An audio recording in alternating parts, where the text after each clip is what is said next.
네, 웨스트민스터 소리문답 38번째 시간입니다. 주기도문 세 번째 시간이고요. 오늘은 주기도문의 두 번째 강구를 함께 살펴보겠습니다.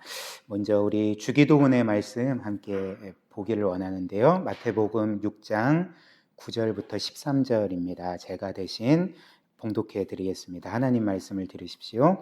그러므로 너희는 이렇게 기도하라. 하늘에 계신 우리 아버지여, 이름이 거룩히 여김을 받으시오며 나라가 임하시오며 뜻이 하늘에서 이루어진 것 같이 땅에서도 이루어지이다. 오늘 우리에게 일용할 양식을 주시옵고 우리가 우리에게 죄 지은 자를 사하여 준 것 같이 우리 죄를 사하여 주시옵고 우리를 시험에 들게 하지 마시옵고 다만 악에서 구하시옵소서. 나라와 권세와 영광이 아버지께 영원히 있사옵나이다. 아멘. 지난주에 우리는 주기도문의 첫 번째 강구인 하늘에 계신 우리 아버지, 아버지의 이름을 거룩하게 하소서, 이 강구의 의미를 함께 살펴보았습니다. 이렇게 우리가 아버지의 이름을 거룩히 여기는 것의 의미는 바로 그 하나님을 우리의 삶의 가장 거룩한 분으로, 즉 가장 구별되고 중요하고 우리의 삶의 최우선순위가 되시는 분으로 우리가 그렇게 대하도록, 그 하나님을 그렇게 영화롭게 하도록 해달라는 그런 기도였습니다.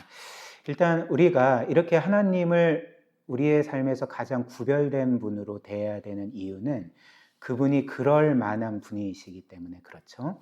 그분은 영원하고 무한하신 하나님이시고 우주 만물을 창조하신 분이시고, 그리고 로마서 11장 36절처럼 모든 것이 하나님으로부터 나오고 하나님으로부터 말미암고 하나님에게로 돌아가기 때문에, 그리고 사실 우리의 모든 것도 하나님으로부터 나와서 하나님으로 말미암고 하나님께로 돌아가기 때문에 우리는 이 하나님을 우리의 삶에 가장 중요한 분으로 삼고 영화롭게 해야 됩니다. 또한 우리가 하나님의 이름을 가장 거룩히 여겨야 될 또 다른 이유가 있습니다. 그것은 그 놀라우신 분께서, 그 무한한 영광에 계신 하나님께서 우리를 지극히 사랑하시기 때문에 그렇죠.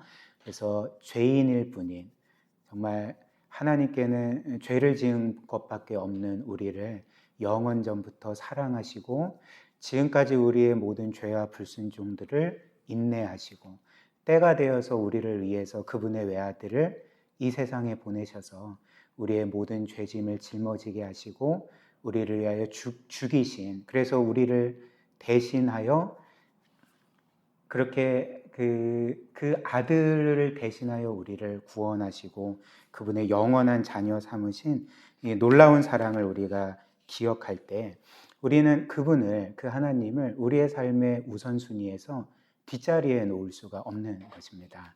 우리는 그 하나님을 우리의 삶에 정말 가장 영광스러운 분으로, 아름다운 분으로, 우리가 전적으로 빚져 있고 그리고 우리가 영원토록 섬기고 예배해야 될 분으로 그렇게 그분을 대해야 하는 거죠. 이렇게 해달라고 하는 기도가 바로 아버지의 이름을 거룩하게 하소서, 이 기도입니다. 그리고 오늘은 두 번째로 이 주기도문의 두 번째 강구를 살펴보기를 원하는데요. 그것은 10절 말씀처럼 아버지의 나라가 오게 하시고 아버지의 뜻이 하늘에서 이루어진 것 같이 이 땅에서 그리고 우리 가운데 이루어지게 하소서라는 기도입니다.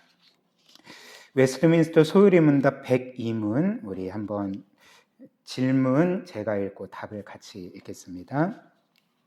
주기도문의 두 번째 강구에서 우리는 무엇을 위해 기도합니까? 답. 주기도문의 두 번째 강구, 즉 아버지의 나라가 오게 하시며에서 우리는 사탄의 왕국이 파괴되고 은혜의 왕국이 확장되도록 기도하고, 그리고 우리 자신과 다른 사람들이 그 은혜의 왕국에 들어가고 그 안에 계속 거하도록 기도합니다. 또한 영광의 왕국이 속히 오도록 기도합니다. 그래서 이 기도의 내용은 말 그대로 하나님의 나라가 우리 가운데 임하고 그분의 통치가 우리 가운데 이루어지도록, 그럼으로써 사탄의 왕국이 무너지고 그분의 왕국이 계속적으로 확장되어 가도록 이제 기도하는 것이 이 두 번째 간구입니다. 그리고 마지막에 영광의 왕국이 속히 오도록 기도해야 된다 이렇게 말하는데, 이 영광의 왕국은 이제 마지막 날 이 땅에 임할 완성될 하나님 나라를 의미하겠죠. 그리고 웨스트민스터 소요리 문답 103문, 이것도 제가 질문 읽고 답을 같이 읽겠습니다. 주기도문의 세 번째 간구에서 우리는 무엇을 위해 기도합니까? 답. 주기도문의 세 번째 간구, 즉 아버지의 뜻이 하늘에서 이루어진 것 같이 땅에서도 이루어지게 하소서에서 우리는 하나님께서 그분의 은혜로서 우리로 하여금 하늘에서 천사들이 하는 것처럼 모든 일에서 기꺼이 하나님의 뜻을 알고 그 뜻에 순종하고 복종할 수 있게 해주시기를 기도합니다. 그렇다면 오늘 이 아버지의 나라가 오게 하시고 아버지의 뜻이 하늘에서처럼 이 땅에서 우리 가운데 이루어지게 해달라는 이 기도의 이제 구체적인 의미를 살펴보기를 원하는데요. 일단 우리는 이렇게 아버지의 나라가 임하게 해달라는 기도를 이제 이런 식으로 오해해서는 안 되겠습니다. 제가 적어드린 것처럼 사람들은 이 하나님의 나라를 보통 죽어서 가는 나라로 생각을 하는 것 같습니다. 그래서 내가 예수 그리스도를 믿고 그래서 평생 신앙생활을 하다가 언젠가는 죽게 될 텐데 죽으면 가는 그 하늘나라 정도로 생각을 하는 거죠.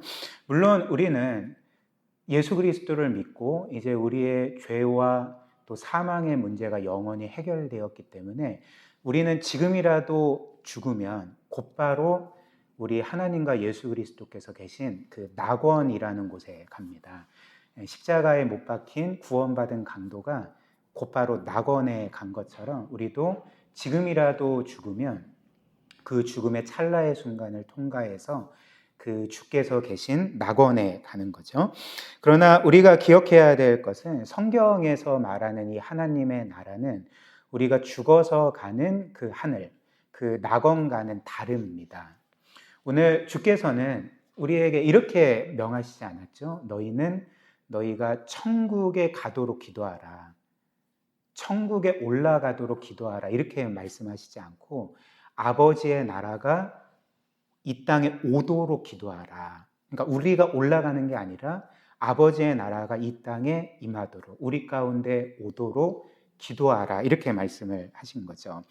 따라서 여기에서 하나님의 나라는 우리가 죽어서 가는 그 낙원이 아니라 예수 그리스도께서 이 세상에 오셨을 때 그분의 사역과 함께 시작된 이 땅에서 임한 하나님의 나라를 의미합니다. 그래서 마가복음 1장 14절 15절 보면 이제 이런 말씀이 나오는데요. 세례 요한이 잡힌 후 예수께서 갈릴리에 오셔서 하나님의 복음을 전파하여 이르시되 때가 찼고 하나님의 나라가 가까이 왔으니 회개하고 복음을 믿으라 하시더라. 세례 요한이 잡히시고 예수님은 곧바로 그분의 공생의 사역을 시작하셨습니다. 복음을 전하시기를 시작하셨는데 이제 뭐라고 말씀하셨습니까? 하나님 나라가 가까이 왔다. 너희 가운데 임했다. 이렇게 말씀을 하신 거죠. 그분의 사역과 함께 이 세상에 도입된 나라가 바로 하나님의 나라라는 것입니다. 또한 예수님은 그 나라가 가까이 왔다라고 말씀하셨을 뿐만 아니라 이미 임했다. 너희 가운데 이미 임했다라고 말씀을 하셨습니다. 마태복음 12장 28절 보면 또 주님이 이렇게 말씀하십니다. 그러나 내가 하나님의 성령을 힘입어 귀신을 쫓아내는 것이면 하나님의 나라가 이미 너희에게 임하였느니라. 이렇게 말씀하셨습니다. 아시다시피 예수님은 이 땅에서 복음을 전하셨을 뿐만 아니라 또 수많은 병자들을 고치셨을 뿐만 아니라 귀신에게 사로잡혀 고통당하는 이들을 그 귀신을 쫓아내심으로 구원해 주셨습니다. 근데 이렇게 예수께서 사람들 가운데 있는 많은 귀신들을 쫓아내시면서 이제 뭐라고 말씀하시냐면 내가 성령의 능력으로 귀신을 쫓아내는 것은 뭐라고 말씀하십니까? 이것은 하나님 나라가 이미 너희 가운데 임한 것을 보여준다. 이제 무슨 말입니까? 주께서 그 성령의 능력으로서 귀신의 권세를 깨트리시는 것이 하나님의 나라가 이 땅에 임한 이제 증거가 된다고 말씀을 하신 거죠. 그렇다면 예수님께서 말씀하신 이 땅에 임한 그리고 지금도 확장되고 있는 하나님의 나라는 이제 뭘 의미할까? 일단 이 하나님의 나라라는 단어, 그 헬라어 성경을 보면 그 바실레이아 투 테우라고 되어 있거든요. 근데 이 바실레이아라는 것은 나라 혹은 왕국을 의미하는 헬라어고요. 그리고 투라는 것은 무엇무엇의라는 헬라어 소유격에 해당되는 단어입니다. 그리고 테우는 하나님을 가리켰죠. 그래서 바실레이아 투 테우는 말 그대로 하나님의 나라입니다. 그런데 여기에서 바실레이아라는 이 헬라어 단어, 나라 왕국을 의미하는 이 단어는 그 사실 그 왕의 주권과 통치를 의미하는 단어입니다. 그래서 여러분들 학교 다니실 때 그 나라의 구성 요소인 그 세 가지 요소를 배우시지 않았습니까? 그래서 나라의 3요소, 3구성 요소는 그 국민, 영토, 주권, 통치권을 의미하죠.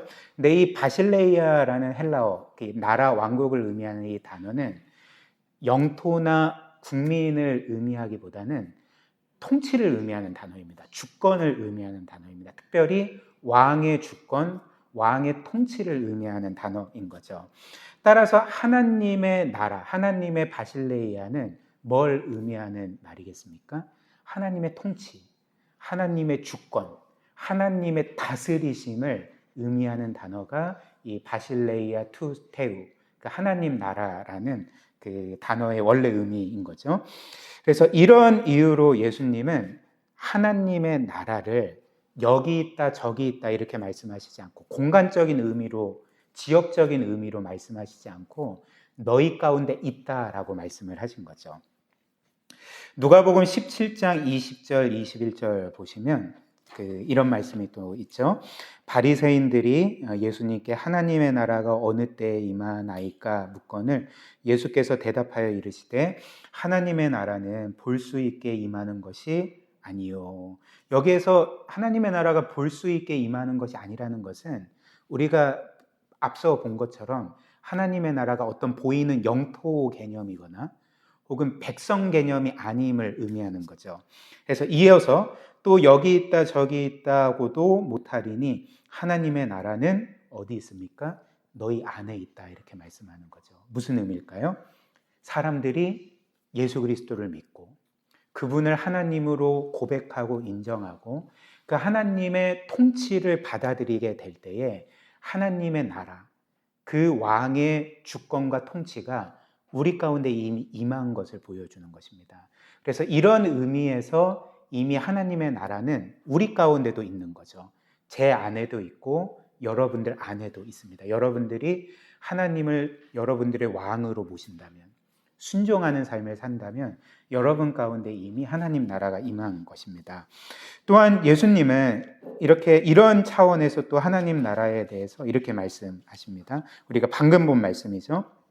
마태복음 12장 28절 보면 내가 하나님의 성령을 힘입어 귀신을 쫓아내는 것이면 하나님 나라가 이미 너희에게 임하였느니라. 성경에 따르면 이 세상의 공중권세 잡은 자는 사탄과 악한 영들입니다. 그래서 사람들은 사실 그 영적인 존재가 눈에 보이지 않기 때문에 누가 이런 것들을 믿냐 이런 반응을 보이겠지만 그렇지 않습니다. 여러분들 이 세상에 일어나는 끔찍한 죄악들, 대량 학살들, 그리고 정말 우리가 이해할 수 없는 끔찍한 범죄들을 볼 때 과연 사람들이 그것을 했다고 생각하십니까? 물론 사람들이 했죠. 근데 그 배후에 역사하는 악한 영들이 있다는 것을 우리가 보게 되지 않겠습니까? 그런데 예수께서 이 세상에 오셨고 성령의 능력으로 그 귀신과 또 사탄과 악한 영들의 권세를 깨트리셨을 때, 그들을 쫓아내셨을 때 뭘 보여주는 것입니까? 이 세상에 하나님의 통치가 임했다는 것, 하나님의 능력이 귀신들을 쫓아내고 악한 영의 권세들을 깨트리신다는 것, 이것 자체가 주님께서 말씀하신 것처럼 하나님 나라가 임한 증거다 이렇게 말씀을 하신 거죠. 또한 로마서 말씀도 하나님 나라에 대해 이렇게 말합니다. 로마서 14장 17절 한번 보십시오. 이것은 같이 한번 읽어볼까요? 시작. 하나님의 나라는 먹는 것과 마시는 것이 아니요 오직 성령 안에 있는 의와 평강과 희락이니라. 지금 로마서 14장 말씀은 하나님의 나라는 성령 안에 있는 의로움과 평강과 희락, 기쁨이라고 말합니다. 무엇을 의미할까요?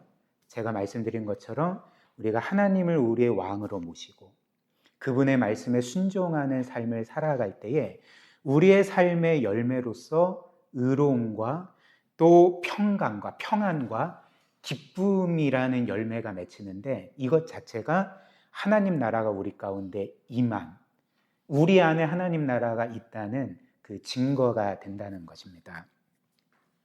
그렇기 때문에 이 세상에 이렇게 사탄과 악한 영들에 사로잡혀 살아가는 많은 사람들, 그리고 이 세상에 여러 악한 것들의 영향을 받고 그렇게 하나님을 멀리 떠나고 하나님을 거스리며 살던 사람들이 예수 그리스도를 믿고 그분을 자신들의 왕으로 모시게 될 때 어떤 일이 일어납니까? 그러니까 삶이 변화되는 거죠.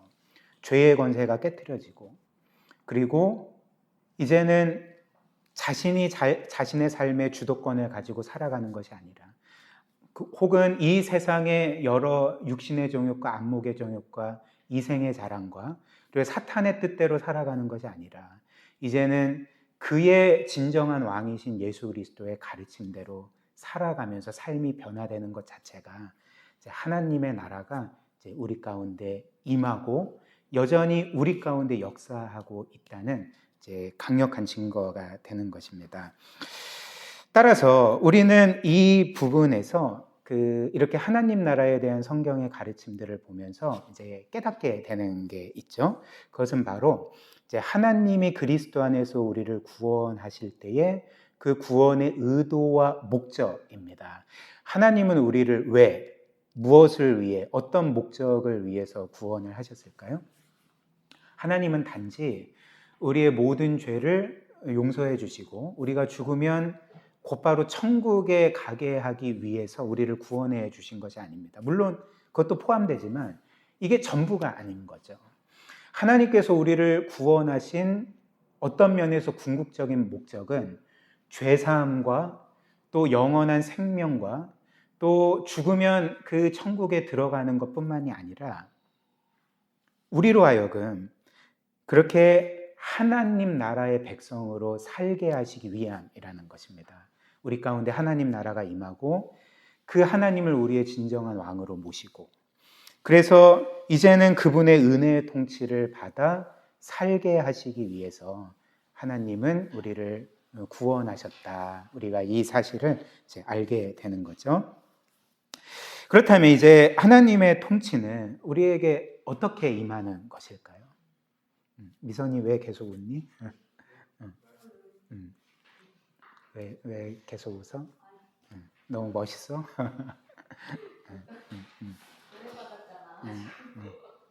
네.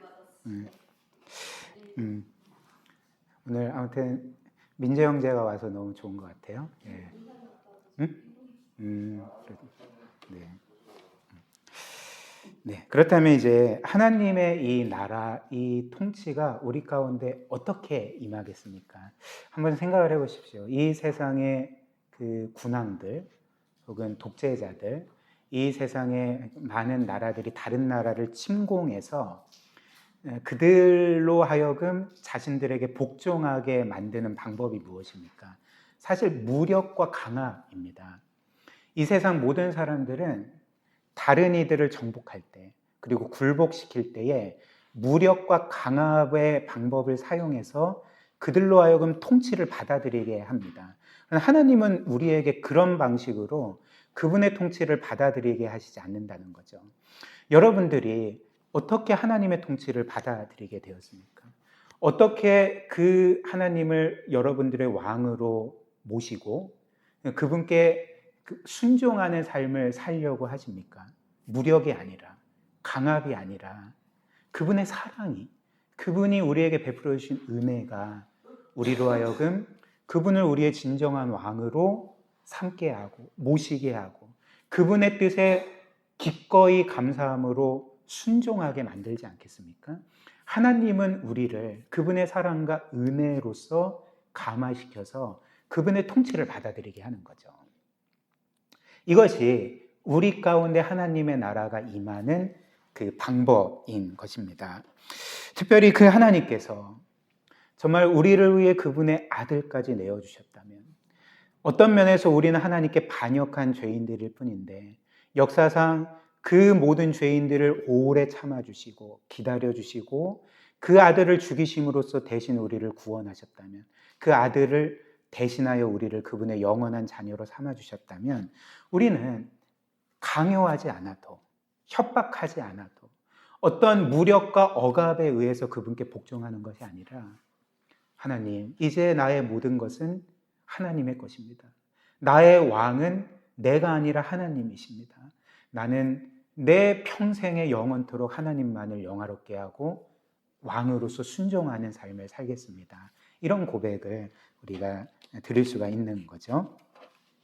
그리고 이렇게 하나님의 사랑과 은혜 때문에 그 사랑으로 변화되어서 하나님의 통치를 받아들이는 사람들이 함께 모여서 더불어 살아가는 곳, 하나님을 예배하고 그분께 순종하는 곳이 어디일까요? 그러니까 교회인 거죠. 교회가 크든 작든 모든 교회는 이렇게 하나님의 은혜로운 통치를 받고 그분을 예배하고 그분을 영화롭게 하는 사람들의 모임인 것입니다.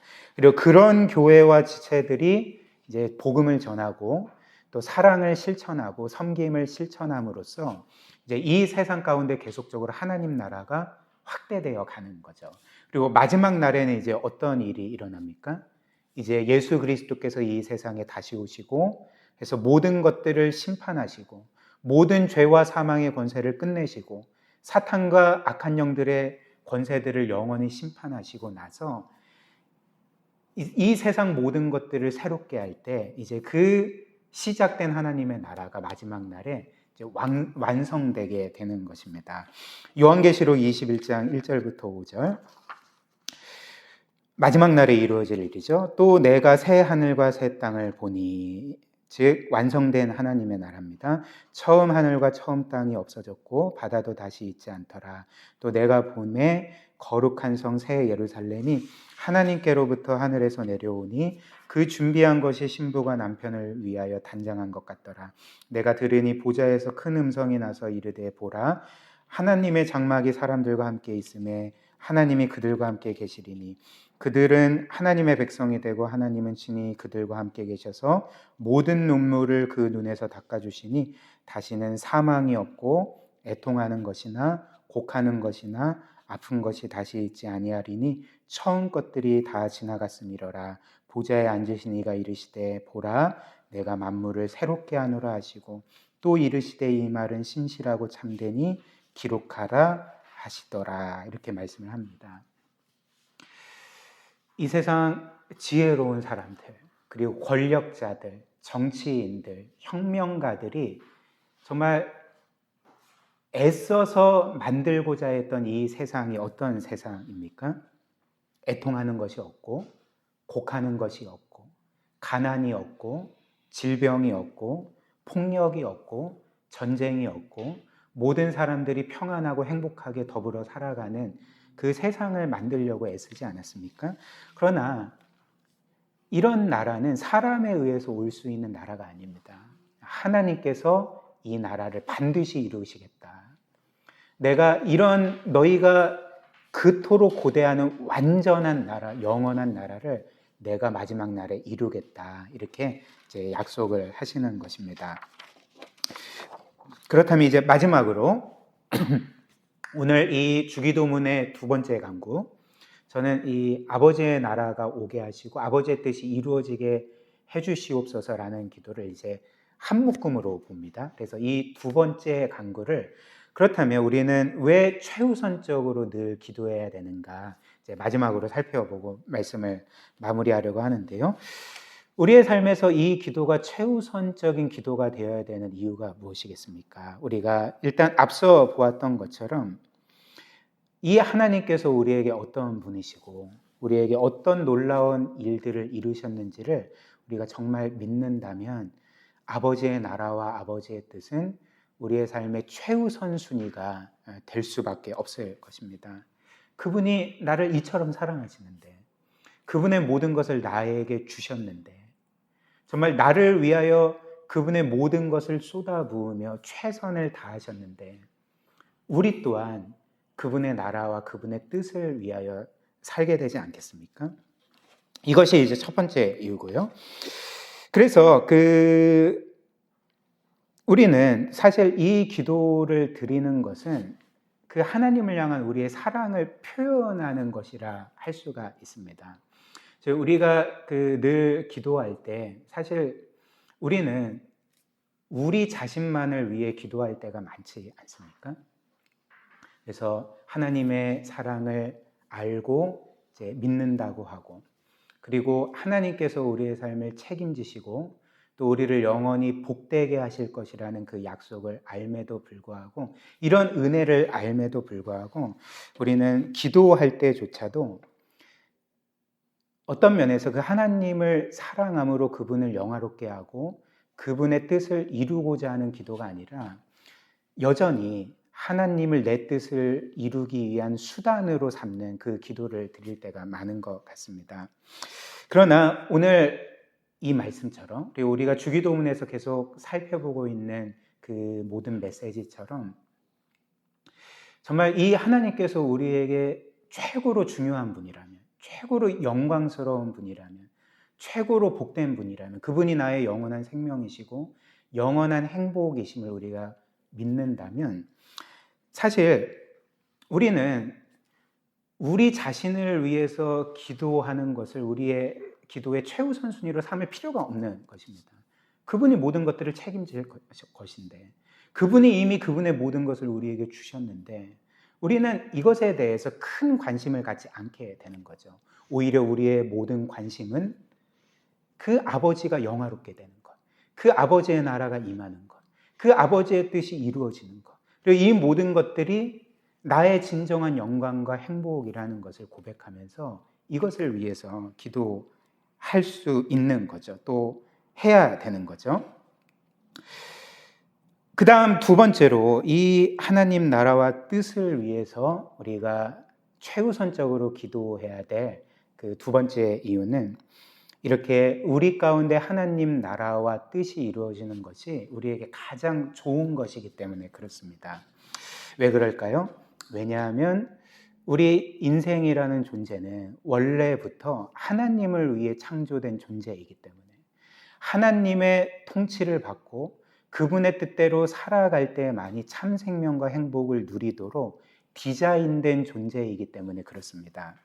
예를 한번 들면, 만약 우리가 우리 자신의 창조주라면, 그렇다면 사실 우리의 인생에서 우리의 뜻이 이루어지는 것이 좋을 것입니다. 왜냐하면 만약 우리가 우리 자신의 창조주라면 우리는 우리에게 좋은 것을 가장 잘 알기 때문에 그런 거죠. 그러나 그렇지 않죠. 우리는 우리의 창조주가 아닙니다.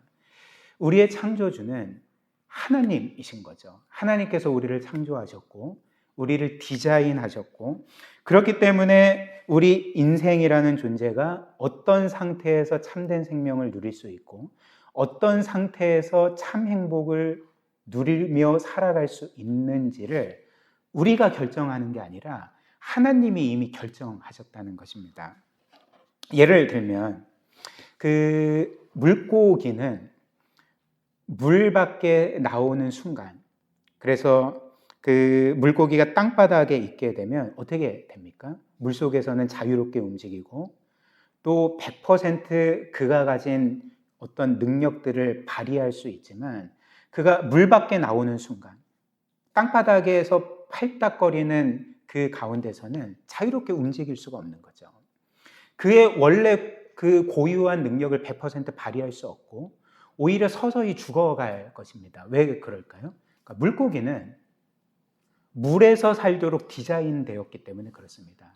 물 안에 있을 때만이 생명을 유지할 수 있고 자유롭게 움직일 수 있고, 물고기가 가진 그 능력을 100% 발휘하며 살아갈 수 있기 때문에 그런 거죠. 또한 모든 기계는 그것을 만든 그 제작자가 있지 않겠습니까? 그리고 그 제작자는 그 기계를 만들 때에 의도와 목적을 가지고, 특별히 그 기계가 어떤 상황에서 100% 기능을 발휘하며 잘 움직일 수 있는지 매뉴얼을 만들지 않겠습니까? 따라서 그 기계가 잘 작동되고 그 기능이 100% 발휘되기 위해서는 그 기계의 매뉴얼을 따라서 작동되어야 하는 거죠. 만약에 매뉴얼을 따르지 않는다면, 그 기계가 디자인대로 작동되지 않는다면 잘 움직이지 않고, 그리고 고장이 날 것이고 결국에는 파괴되지 않겠습니까? 마찬가지로 우리는 우리의 창조주가 아닙니다. 하나님께서 우리를 창조하셨고, 그래서 우리의 그 삶의 그 어떤 조건에서 우리가 참 생명을 누릴 수 있는지, 참 행복을 누릴 수 있는지는 하나님께서 결정하신 거죠. 그렇다면 그 디자인이 무엇입니까? 하나님께서 우리를 창조하실 때 둔 디자인이 무엇입니까? 우리 인생은 하나님을 왕으로 모시고 그분의 통치를 받고 그분의 뜻대로 살아갈 때만이 참으로 생명을 얻고 참으로 행복할 수 있는 존재로 창조되었다는 것이죠. 이사야 43장 7절 말씀 보십시오. 내 이름으로 불려지는 모든 자, 곧 내가 내 영광을 위하여 창조한 자를 오게 하라. 그를 내가 지었고 그를 내가 만들었느니라. 골로새서 1장 16절 17절도 마찬가지입니다. 만물이 그에게서, 즉 하나님이신 예수 그리스도에게서 창조되되 하늘과 땅에서 보이는 것들과 보이지 않는 것들과 혹은 왕권들이나 주권들이나 통치자들이나 권세자들이나 만물이 다 그로 말미암고 그를 위하여, 예수 그리스도를 위하여 창조되었고, 그래서 또한 그가 만물보다 먼저 계시고 만물이 그 안에 함께 섰느니라. 이 성경은 이 세상 모든 것이 예수 그리스도로 말미암아 창조되었을 뿐만 아니라 그분을 위해서 창조되었다라고 말합니다. 그리고 여기에는 우리도 포함되죠. 우리도 그리스도로 말미암아 창조되었고요, 그분을 위해서 창조되었습니다. 그래서 17절이 뭐라고 말합니까? 만물이 그 안에, 예수 그리스도 안에 있을 때만이 온전히 설 수 있다, 온전히 존재할 수 있다, 이렇게 말하는 거죠. 바꿔 말하면 뭘 의미하겠습니까? 인생이 이 하나님과 예수 그리스도를 떠나 살면, 그분을 거스르며 살면, 그분을 멀리 떠난 채 하나님 없는 삶을 살아가게 되면 어떻게 된다는 말입니까? 그리스도 안에 있을 때만 우리가 설 수 있는데 그분 밖에 있을 때는, 아까 제가 예로 든 것처럼 물고기가 물 밖에 나올 때는 죽는 것처럼 우리의 삶이 무너지게 되어 있다는 거죠. 고장나게 되어 있다는 것입니다. 이것을 우리가 보지 않겠습니까? 우리가 그리스도 없는 삶을 살 때 우리의 삶은 반드시 고장나게 되어 있습니다. 이 세상 많은 사람들을 보십시오. 겉보기에는 괜찮아 보이고 또 정상적인 삶을 사는 것처럼 보일지라도 여러분들이 보시다시피 사람들은 뭐 하나 고장난 것처럼 살아갑니다. 고장난 채 살아가는 거죠. 왜 그렇습니까? 그리스도 안에 있을 때만 만물이 설 수 있는데 그 모든 것들이 그리스도를 떠났기 때문에, 우리가 그리스도를 떠났기 때문에 우리의 삶이 계속적으로 고장나고 파괴되고 아프고 삶이 무너지게 되는 거죠. 따라서 우리는 오늘 말씀처럼 우리를 창조하신 분이 하나님이심을 기억하고 그분이 우리를 창조하실 때 두신 목적, 그 하나님 아래에서 그분의 뜻대로 살고 그분의 사랑을 받으며 살 때만이 우리의 존재가 온전히 설 수 있다는 것을 기억하면서 우리가 늘 이 주기도문의 말씀, 아버지의 나라가 우리 가운데 이루어지게 해주십시오.